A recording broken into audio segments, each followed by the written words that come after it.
شكرا يا ربي شكرا هديت قلبي شكرا نورت دربي شكرا شكرا يا بھائی نے ایک سوال کیا کہ کوئی انسان رمضان میں جو ہے سو جائے، چاہے اب وہ نوجوان ہو، شادی شدہ ہو، بوڑھا ہو، بچہ ہو، اور اس کا غسل ٹوٹ جائے، ہوتا ہے احتلام ہو جائے، انسان سویا رات میں یا دن میں سویا، اور رمضان میں خاص طور سے یہ ہوتا ہے، اور نوجوان بڑے پریشان ہوتے ہیں اس مسئلے کے لیے. اور ہوتا یوں ہے کہ ایک صاحب مجھے فون لگا ایک مرتبہ کہ میری آج رمضان تھا اور میری 5 نمازیں چھوڑ گئی. میں نے کہا 5 نمازیں رمضان میں بھی چھوڑے تم نے؟ بولے تو بہت ہی خطرناک معاملہ ہو گیا، ایٹ لیسٹ سیزنل تو ہونا چاہیے تھا تم نے.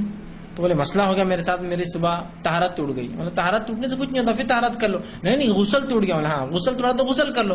نہیں بولے وہ گھر والوں کیا بولوں گا غسل کر رہا، بولے تو گھر والے کیوں پوچھیں گے تم سے غسل کیوں کر رہے؟ تمہارا مجبوری ہے، تم جانتے، تو گھر والے کیوں پوچھیں گے؟ تو ان کو اس مسئلے نے 5 نمازیں چھوڑنے میں مجبور کیا، رمضان میں نمازیں چھوڑی.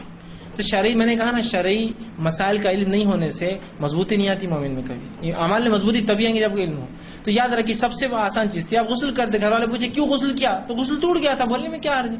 یہ کوئی بہت شرمانے کی چیز ہے. نمازیں چھوڑنا تو حرام ہے نا، یہ بولنا کوئی حرام نہیں، یا اس مسئلے کو بات کرنا کوئی حرام نہیں. تو لہٰذا اگر ایک انسان، ایک مومن روزہ رکھتا ہے اور اس کا احتلام ہو جاتا ہے یا غسل ٹوٹ جاتا ہے، ظاہر سی بات ہے احتلام کی شکل میں، دوسری شکل ہم بستری کرتا بیوی سے تو روزہ ٹوٹ جاتا ہے.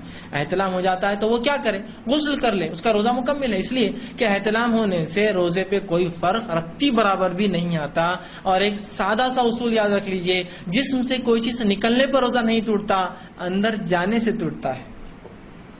ناک چھینکنے سے روزہ نہیں ٹوٹتا، بلغم تھوکنے سے نہیں ٹوٹتا، تھوکنے سے نہیں ٹوٹتا، سمجھ رہے آپ؟ احتلام ہونے سے نہیں ٹوٹتا، ٹھیک ہے، پیشاب پیخانے جانے سے نہیں ٹوٹتا، اندر کچھ جائے ٹوٹتا ہے. سیدھا سا اصول ہے. تو یہاں نکلی چیز باہر تو نہیں ٹوٹے گا، سمپل. تو آپ کا احتلام ہونے سے روزہ نہیں ٹوٹتا، کوئی کمزوری نہیں آتی، کوئی کفارہ نہیں ہے، کوئی اس کا بعد میں آپ کو کچھ دینا نہیں، بالکل آپ کا روزہ درست. آپ اس کے بعد جو ہے غسل لے لیں اور آپ کا دن جو ہے مکمل کریں.